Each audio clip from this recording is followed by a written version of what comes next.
Hello, welcome to Let's Talk Podcast, another episode with a new guest. His name is Jonny Isaya. I think I will let him introduce himself and atuambie exactly yeye ni nani. So my name is Jonny Isaya. I sing food. I am a full-time performing musician, based in different places depending on where I'm performing. And music is my life. Music is your life. Basically, yes. So you sing for food. I sing. What about that? How did you come up with that? Well, for a long time I have been singing and performing gigs and playing gigs. And because I studied music as well, and it happened when there was a turning point in my life. I decided that music is going to be a thing that feeds me completely. It's not only a money thing, it's not only a basic needs thing, it's also a soul thing. I feel like music will feed soul. So that's why I say I sing for food, and it's something I'd like to spread to the world. Because I believe music is powerful. So I want you to break down your biography kidogo, because you are a touring artist, you play in a live band, you also do recording and everything, right? So just break it down kidogo for someone who doesn't understand it, because not so many artists identify as all that. Yeah. Because you also sometimes do tutoring, right? Yes.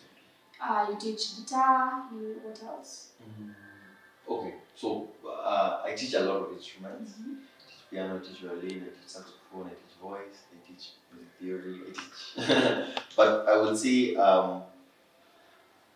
the breakdown of my biography would be basically explaining that music is broad, and it's important to think about where you want to specialize as a musician, and understanding the different categories. Like, for example, personally, I do a lot in music. I consult, I broker, I teach, as you said, I record, I perform,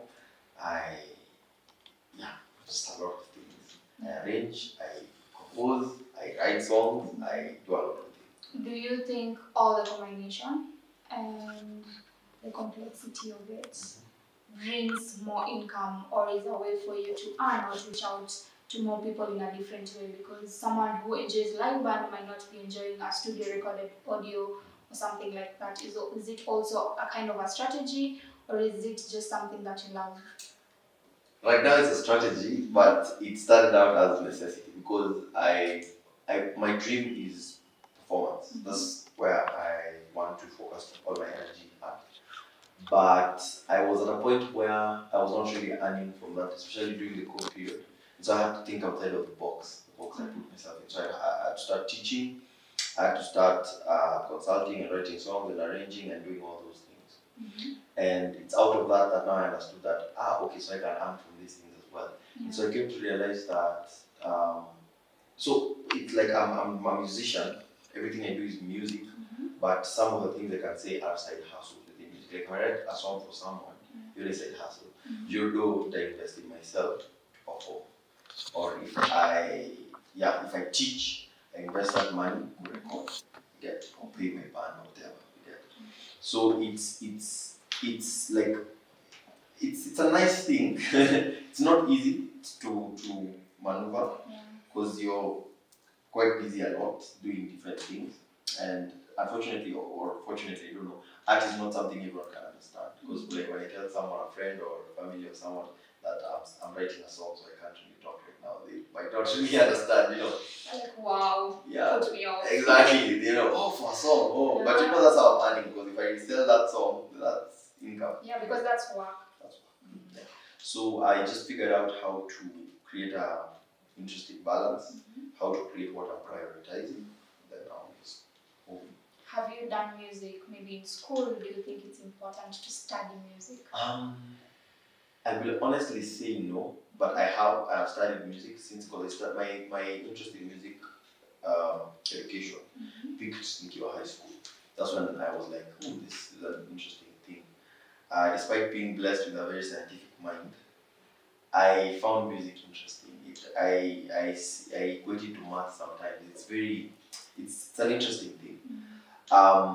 But at the same time, I've met, while in campus especially, I've met very good musicians who have never studied music. Some don't have doing basic music theory, but they're brilliant. They really know how to play music. And so I would say that if you're studying music, try and create a balance for yourself where you can express that music in the best way. Because most people who study music lack that. They don't know how to perform, or they don't know how to, write contemporary music or play contemporary music. So if you're studying music, if that's the path you've chosen for yourself, kudos, good job, you're very brave. Because there's a lot of fighting. When you decide I'm going to study music, there's a lot of war that you face. But try and commercialize it as well. Try to think, because we're based in the Western world, like we're not based in Europe. Europe, it's very easy for violinists to go rich. Na tuko street acheze na pepe. Hapa ukienda kwa street na violin utapigwa ngeta. So yeah, you really have to think, you have to experience a lot. Ni life tu, yani muziki na feel kama kupiga muziki na ikulishe, lazima experience as much as you can. So you studied music, not your African parents. You tell them you're doing something that's arty, creative. They're like, interesting. Yeah. How was their reception? Very bad. The worst. Yeah, but to date they are not okay with it, but it's understandable because nilikam understand and ni meaning to more nilikam understand that ni vile hao waonyesha love, because ni concern, because the reality of parents they won't always be there for you, so they have to leave you in a position pale unaweza jitegemea. Yes, so kama unafanya muziki wanaona piga sauti kidogo wanaona huyu hata kwa mzee aishi kwangu. Exactly. So but the war was very interesting, but I listened to them. I listen to them because we find a lot of wisdom. It's negative criticism, but you can find a lot of wisdom there. Once you understand that in a come talk from a point of concern and a point of love, unaelewa that. Because my dad alinichallenge once. I remember I did a gig in Nairobi to play saxophone, an open mic thing, and I really wanted to go. So I told my dad, niaje kumpata gig in Nairobi, which is saxophone, na vile opportunity poa. So akakaa chini na akaniambia, asimi nikupe fare ya kuenda, utalala wapi, utakula nini, transport kutoka kwa venue mpaka kwa stage, ama kutoka kwa stage mpaka kwa venue utatoa wapi, alafu transport ya kurudi mpaka hapa kwa hii nyumba utatoa wapi. And I sat down and thought. I didn't go for the gig, of course. And during my tantrum, from that experience, while I was at home, I sat down and thought, and I realized that it's important to plan out logistics when you're doing an event. As a performer, that's where you start. Eri upewe pesa kidogo, lakini logistics iko catered for. Because you wanna realize, for musicians, this is free advice that I get paid for. For musicians, you have to start with the logistics. Any event actually, you have to start with the logistics. Once you go catered for, anything you make beyond that will be your profit. So it really is idea, but I decided to take it positively. So I would advise anyone who is trying to be an artist or do an artistic thing, just take it with mapenzi and just strive to make sense of it. Okay. So I think you have said music, but why music? Maybe a passion, maybe because you want to pass a message, something. Why music? Why music is a question. Why music?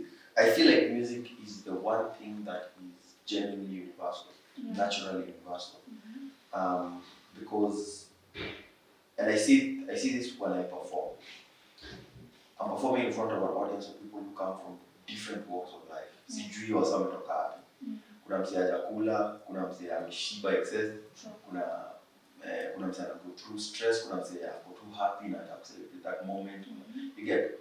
And me standing there and performing in front of these people, hakuna ubaguzi. They are all receiving the same thing. So I feel like as what's the word I'm looking for?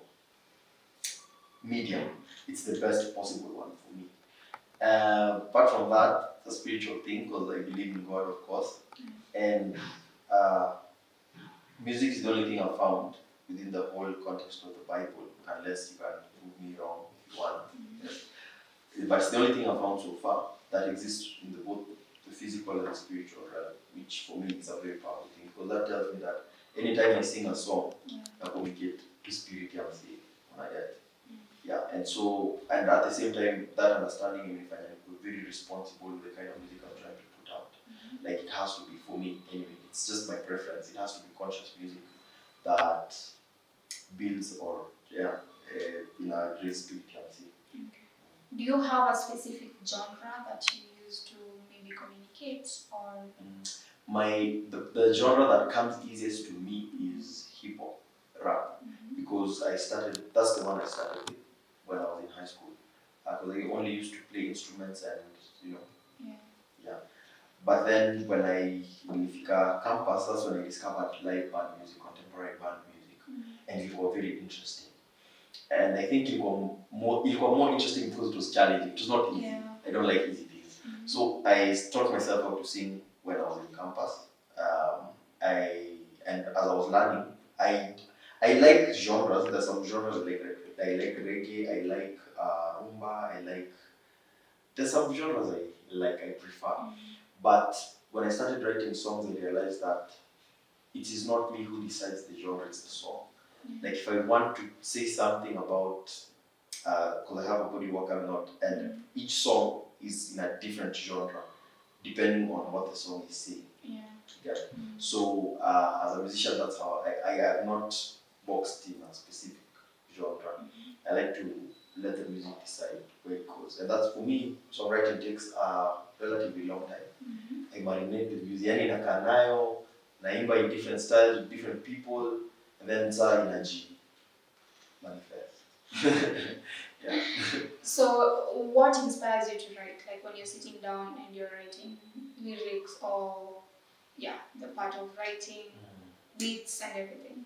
I think my inspiration comes from experiences. Most of the songs nimeandika ni vitu nime experience directly, ama vitu people who are very close to me from experience.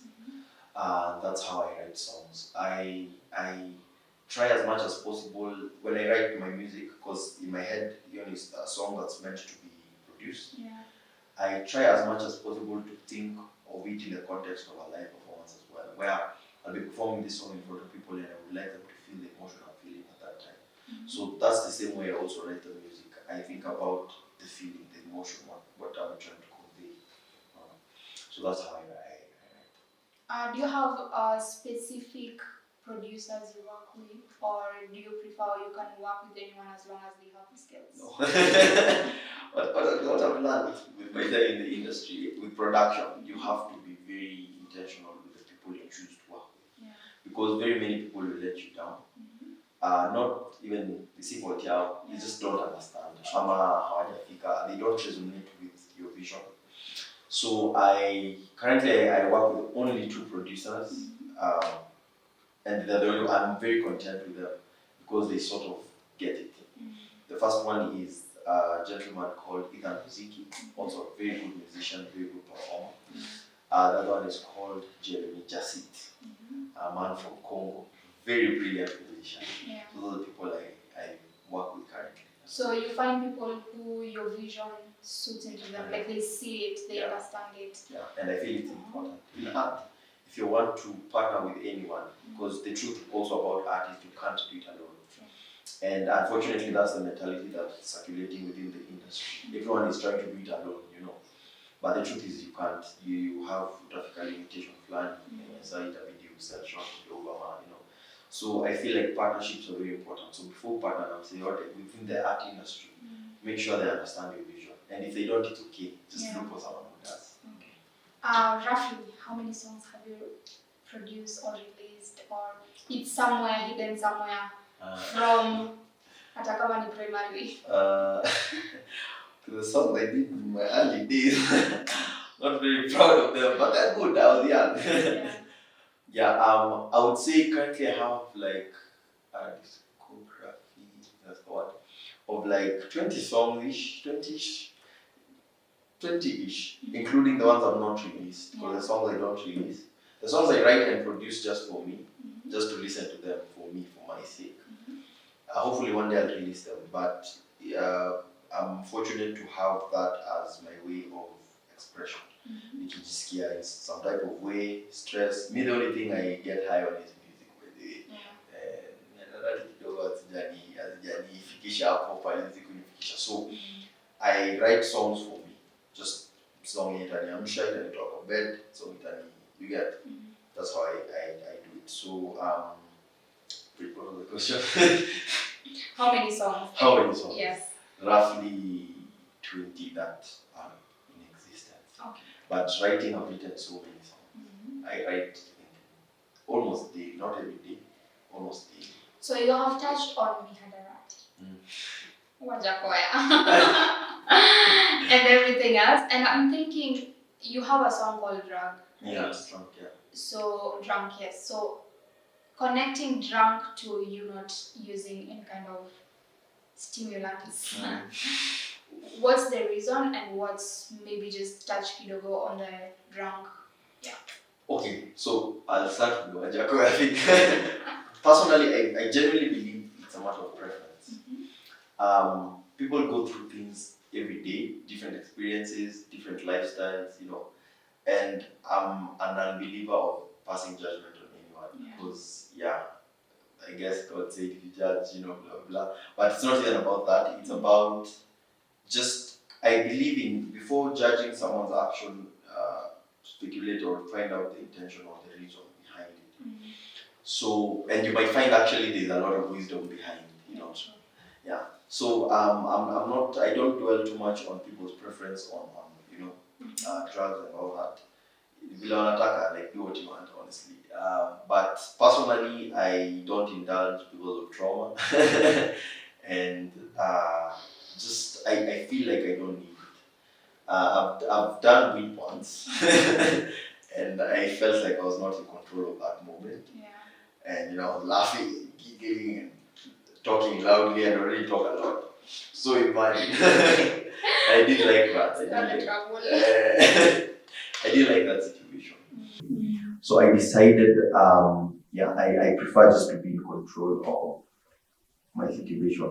I want to deal with it because, what I believe, my belief, again, I don't judge anyone, but my belief is anytime you use a stimulant, anytime you use any kind of drug to escape, because I believe that's the main reason why most people do it. Yeah.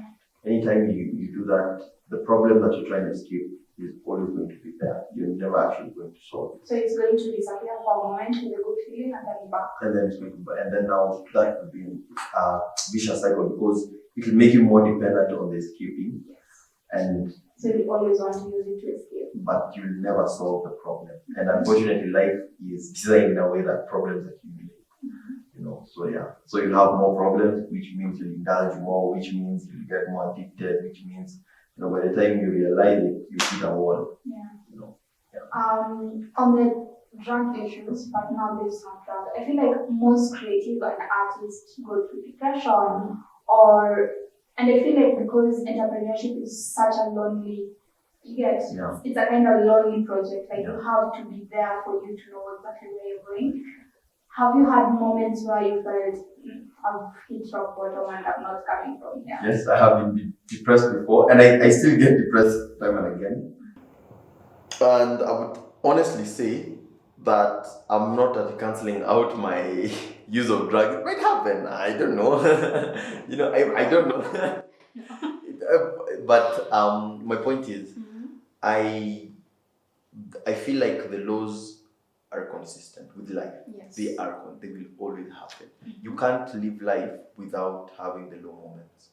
And what I told myself when I was at the lowest of my lowest was, I can't get lower than this. Yeah.